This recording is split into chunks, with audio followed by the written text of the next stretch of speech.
Comment diviser par deux son temps d'impression 3D sans pour autant empiéter sur la qualité d'impression de votre objet? La réponse dans cette vidéo. Salut, c'est Théo de la Nouvelle École, comment ça va? Que vous soyez débutant, confirmé, professionnel, cette vidéo, elle va vous servir toute votre vie. Il n'y a pas un maker qui a jamais souhaité accélérer son impression 3D. Je me trompe? D'ailleurs, c'est sûrement dans le top 5 des questions de nos élèves. Comment accélérer son impression 3D sans pour autant renier sur la qualité esthétique? Visiblement, vous êtes des gens très pressés. Alors, je vous embarque avec moi. Thème du jour, la gestion du temps d'impression. Qu'est-ce qui fait la différence entre un paramétrage amateur ou un paramétrage rapide et professionnel? Déjà, il faut prendre en compte deux points importants. Premièrement, l'optimisation du paramétrage du slicer ne dépend pas du logiciel que vous utilisez. Que ça soit Prusa Slicer, Ultimaker Cura ou même le slicer de Bambu Lab. Même si l'interface graphique change, le paramétrage restera le même. Deuxièmement, le dernier reality check, la pyramide d'impression. Le rapport d'impression, la qualité d'impression et la solidité globale de votre pièce. Mais à chaque fois, il va falloir faire l'impasse sur un des trois. Pour reprendre l'adage, on ne peut pas avoir le beurre, l'argent du beurre et le cul.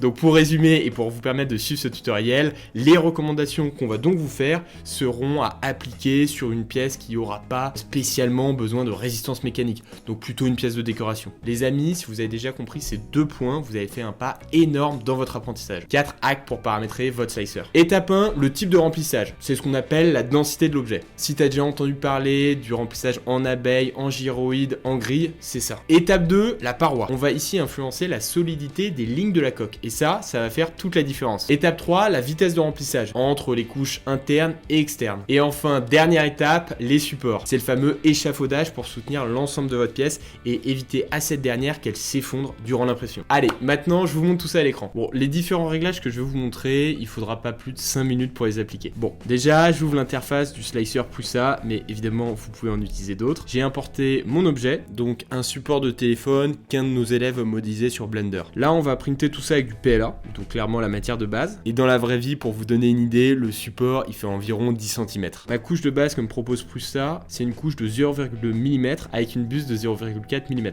donc très classique aussi. J'ai découpé mon modèle pour avoir un premier temps d'estimation sur ma pièce, et là on est quasiment à 20 heures, donc ça sera notre point de départ. Dans la catégorie remplissage, tu vas baisser tout simplement la densité de ton objet, donc très simple à faire, et on va activer directement les paramètres avancés en haut à droite de l'écran pour avoir toutes les fonctionnalités. On va changer le motif de remplissage, on va mettre en ligne, donc c'est un remplissage qui est plus fragile mais évidemment plus rapide, mais encore une fois c'est le but de l'exercice. Dans ce même onglet tu vas aussi augmenter l'épaisseur de la couche de remplissage, ça évitera en fait que la structure de ton objet soit trop fragile, et on va mettre une épaisseur de couche de 0,32 mm. Ensuite dans la catégorie paroi, tu vas tout simplement modifier la qualité verticale et horizontale de ton objet. Tu sélectionnes une nouvelle fois épaisseur de coque minimale, juste ici. On va mettre 0,44 de largeur pour la ligne de coque. En augmentant cette valeur les amis, forcément on va dépenser plus de matière par impression. Ce qui veut dire que notre impression va provoquer une légère surextrusion. Pour ce faire, on va tout simplement supprimer les lignes. Allez, on va passer de 5 lignes à 2. Je vous explique la logique. En augmentant la valeur de ma résistance,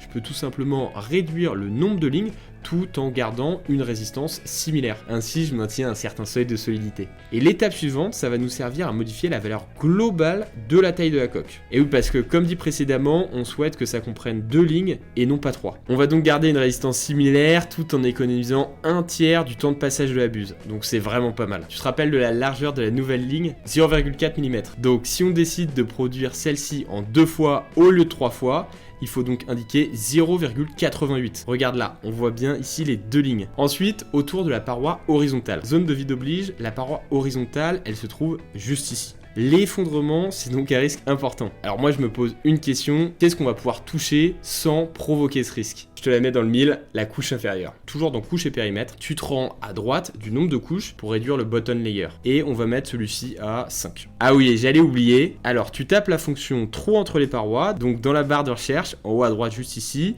puis avec le petit outil loop, tu vas décocher cette option qui automatiquement comble les vides entre les murs et qui automatiquement bouche les trous. Troisièmement, la vitesse. Tu sélectionnes le 5e élément dans réglage d'impression qui s'appelle vitesse. Donc 50 mm/s, c'est le réglage automatique qui est appliqué au remplissage. Et 25 mm/s, c'est celui qui est destiné aux couches. La face cachée de l'iceberg, à votre avis, c'est laquelle? Parce que si je réduis la vitesse de la couche extérieure, il se passe quoi? Ouais, donc c'est pas l'idée de l'année. On va plutôt être malin et augmenter la vitesse de la couche interne. Oui, c'est celle qu'on voit pas les amis. Si elle rate, on s'en fout, dans tous les cas, on le verra pas. Après, sélectionne tes vitesses dans le premier onglet de vitesse, puis tu passes la couche interne de 40 mm/s et la couche externe à 30 mm/s. Même principe pour les couches horizontales, on va les passer à 30 mm/s. Pour la première couche, celle qui est en contact donc direct avec le plateau, rends-toi un peu plus bas dans l'onglet modificateur et tu peux passer cette vitesse à 30 mm/s. Quatrième et dernier hack, les supports. C'est sûrement le facteur le plus important qui peut le plus influencer sur votre vitesse d'impression. En plus c'est super navrant parce que les supports ça consomme de la matière et du temps et une fois que l'impression est terminée, on les retire. De fait, on va faire notre possible pour limiter au maximum cette étape. Le premier réflexe à avoir déjà, c'est de trouver la meilleure orientation possible dans l'espace de votre pièce. Celle qui va demander le moins de support. Suivant le type de pièce que vous imprimez, la différence elle peut être très importante. Ensuite, tu pourras, à la manière du remplissage interne, réduire tout ce qui est densité du remplissage. Enfin, dernière petite technique, mais là qui est un petit peu plus risquée, c'est de jouer sur l'angle de porte-à-faux du support. En règle générale, si vous imprimez du PLA, votre slicer il le met par défaut à 45 degrés. Ça signifie que si on a un angle de plus de 45 degrés, automatiquement le slicer va mettre des supports. Mais vous pouvez pousser à 50 degrés. D'ailleurs, suivant le type de pièce que vous imprimez, vous pouvez aussi tester des supports arborescents. Là, c'est plutôt destiné à des pièces organiques. Donc typiquement, si vous imprimez des figurines, ça peut être intéressant. Le temps de départ, il était de 20 heures et on est passé à 9 heures. Donc on a divisé par 2 le temps d'impression. Sans pour autant réduire la qualité d'impression. Parce que je vous rappelle, c'était ça la difficulté. Bon, on adore vous le rappeler, mais en impression 3D, il n'y a aucun retour en arrière possible. Le secret, c'est donc de faire des essais. Faire des ajustements dans les réglages de votre slicer sans jamais perdre espoir. Les 4 hacks qu'on t'a montrés sont accessibles à tous dans n'importe quel slicer. Mais les touches, les boutons, les réglages précis en termes de vitesse d'impression vont évidemment varier suivant le slicer que vous utilisez, suivant la matière d'impression que vous paramétrez, suivant la machine qui va imprimer votre objet final. Il faudra donc vraiment s'adapter. Une V400 ne va pas fonctionner de la même manière qu'une Creality Ender 3. Si tu souhaites plus de conseils dans l'impression 3D, on t'a fait une vidéo juste là pour apprendre à lisser à moindre coût tes impressions.